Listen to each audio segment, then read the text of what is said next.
రోజుల కౌంటింగ్ తర్వాత ఆయన గెలిచారు. సో ఇప్పుడు అదే జరుగుతుంది. మనతో పాటు గోపి ఉన్నారు కరీంనగర్ నుంచి, మన ప్రతినిధి గోపి.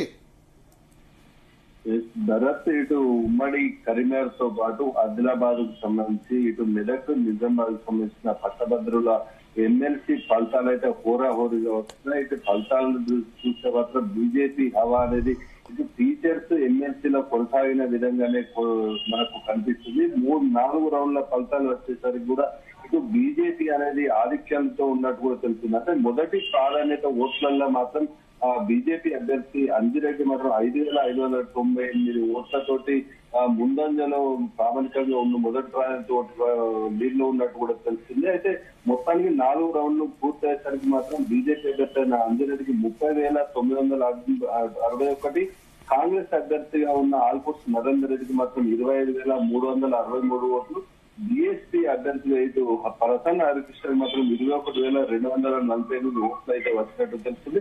మొదటి రౌండ్ నుంచి కూడా ఏదైతే మనం నిన్న మనం జీ తెలుగు న్యూస్ లో చెప్పిన విధంగానే ఇటు ట్రెండ్స్ అయితే కొనసాగుతున్నాయి. అయితే మొదటి రౌండ్ నుండి కూడా బీజేపీ లీడ్ లో వస్తున్నట్టు కనిపిస్తుంది. దాదాపు మొత్తం 2 లక్షలకు పైగా ఓట్లయితే 2,52,100 ఓట్లు పోస్టల్ బ్యాలెట్ ఓట్లతో మాత్రం కలిపితే 2,52,100 ఓట్లు అయితే పోలయ్యాయి. ఇందులో మాత్రం వ్యాలిడిటీ ఓట్లు 2,24,000 నుంచి కూడా తెలుస్తుంది. అదేవిధంగా 28,000 ఓట్లు మాత్రం మ్యాక్స్ వ్యాలిడిటీ చెల్లని ఓట్లుగా అయితే గుర్తించినట్టు కూడా అయితే తెలుస్తుంది.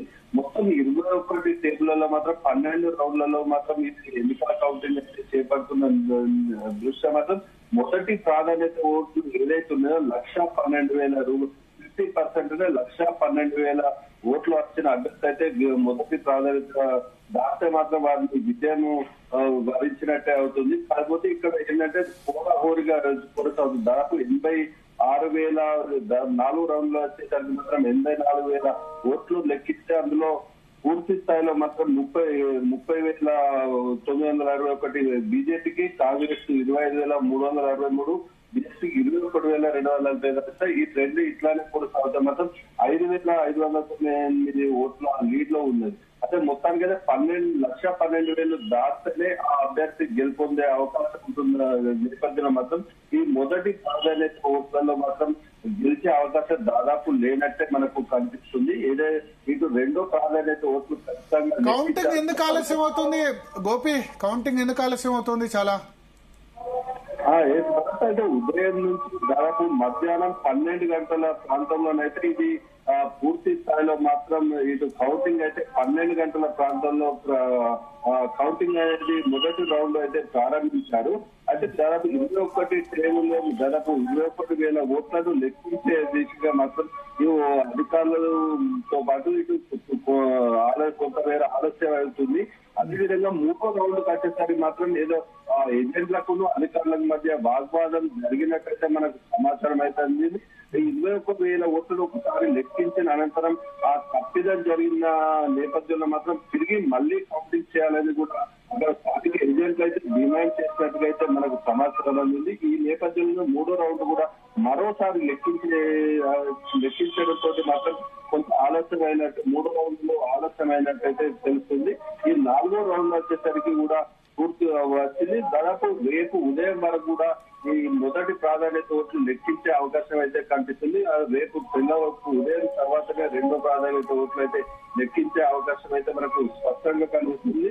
దాదాపు నిన్న నుంచి చూస్తున్నాము ఇదే ట్రెండ్ అయితే కొనసాగే అవకాశం. మొదటి ప్రాధాన్యత ఓట్లలో మాత్రం బీజేపీ అభ్యర్థి అంజిరెడ్డి లీడ్ లో ఇలాగే కొనసాగే అవకాశం ఉన్నట్టు కూడా మనకు స్పష్టమవుతుంది. అయితే 24 గంటల ముందే మనం ముందస్తుగా మనం అంజిరెడ్డి గెలుస్తున్నట్టు కూడా మనకు ఇచ్చాము. అదే ఇప్పుడు 2 తెలుగు చెప్పినట్టుగానే ఈ ట్రెండ్స్ అనేటివి కొనసాగుతున్నట్టు కూడా మనకు స్పష్టంగా కనిపిస్తుంది. ఈ ఫలితాలను చూస్తే మరో 9 గంటల ప్రాంతంలో మాత్రం 5వ రౌండ్ ఫలితాలు కూడా వచ్చే అవకాశం అయితే మనకు కనిపిస్తుంది. మరి ఓకే, సో ఇప్పుడు చూస్తే గనక మొత్తం కౌంటింగ్ కంప్లీట్ అయ్యేందుకు రేపు రాత్రి కూడా పట్టే అవకాశం కనిపిస్తుంది కదా?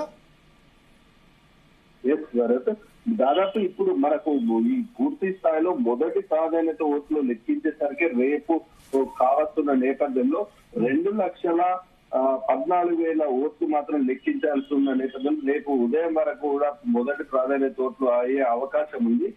రేపు మరోసారి రెండో ప్రాధాన్యత ఓట్లు లెక్కించే అవకాశం ఉంది. రేపు అర్ధరాత్రి వరకు కూడా తుది ఫలితం వచ్చే అవకాశం అయితే. కానీ ప్రసన్న హరికృష్ణకు సంబంధించి సెకండ్ ప్రయారిటీ ఓట్స్ ఎక్కువ పడ్డట్టు కనిపిస్తున్నాయి. కానీ చూస్తే ఆయన థర్డ్ పొజిషన్ లో ఉన్నారు. థర్డ్ పొజిషన్ లో ఉంటే ఆయన ఓట్స్ కౌంట్ అయ్యేందుకు తక్కువ. కాంగ్రెస్ గానీ బీజేపీ క్యాడర్ కూడా ప్రసన్న హరికృష్ణకు ఓటేశారు. కానీ ఫస్ట్ ప్లేస్ లో బీజేపీ, సెకండ్ ప్లేస్ లో కాంగ్రెస్ ఉండడం వల్ల ఇబ్బంది కదా ఆయనకి. భరత్, అయితే మనకు మొదటిగా ఓవరాల్ గా చూసుకుంటే మాత్రం మొదటి ప్రాధాన్యత ఓట్లలో మాత్రం ఇటు బీజేపీకి ఇటు కాంగ్రెస్ చేసిన ఎవరైతే ఓటర్స్ ఉన్నారో రెండో ప్రియారిటీ మాత్రం ప్రసన్న హరికృష్ణ వేసినట్టు కూడా మనకు సమాచారం అయితే అందింది. మొదటి నుంచి కూడా ఇటు కాకుండా అతను కూడా ప్రసన్న హరికృష్ణ కూడా చెప్పారు. అయితే ఇద్దరి మధ్యలో నేను ఉన్నానంటూ కూడా ప్రసన్న హరికృష్ణ స్పష్టం చేసిన నేపథ్యంలో రెండో ప్రాధాన్యత ఓట్లతోటి అతను బయట పడతాను, గెలుపొందుతానని కూడా ఇప్పటికి కూడా ఆశాభావం అయితే వ్యక్తం చేస్తున్నారు. అయితే కాకపోతే ఇక్కడ మొదటి ప్రాధాన్యత ఓట్లు లెక్కించే క్రమంలో అయితే బీఎస్పీ అభ్యర్థి ఉన్న ప్రసన్న హరికృష్ణకు బీజేపీ అభ్యర్థి అంజరెడ్డికి దాదాపు 9,000 వెనుక ఓట్లయితే తక్కువ ఉన్నట్టు కూడా మనకు స్పష్టంగా కనిపిస్తుంది. ఇదే విధంగా రెండో ప్రాధాన్యత ఓట్లు లెక్కించే క్రమంలో మాత్రం ఈ లీడ్ అనేది దాటే అవకాశం లేదు కనుక అతను దాదాపు విజయ అవకాశాలు తక్కువ ఉన్నప్పటికీ కూడా అతను రెండో ప్రాధాన్యత ఓట్లు కీలకం కానున్నాయంటూ కూడా ఇప్పటికి కూడా స్పష్ట ఆశాభావం అయితే వ్యక్తం చేసి గెలుపుపై ధీమాన్ని అయితే వ్యక్తం చేస్తున్నారు. అదేవిధంగా నరేందర్ రెడ్డి కూడా రెండో ప్రియారిటీ ఓట్లు నాకు కూడా పడ్డాయంటూ కూడా బీజేపీ అభ్యర్థి చేసిన మొదటి ప్రాధాన్యత ఓట్లు ఏదైతే ఉన్నాయో సెకండ్ ప్రియారిటీ కూడా నాకు కాంగ్రెస్ వేశారంటూ కూడా ఆయన కూడా ధీమా వ్యక్తం చేస్తున్న పరిస్థితి కనిపిస్తుంది. Bharat. Okay, thank you Gopi. So మొత్తం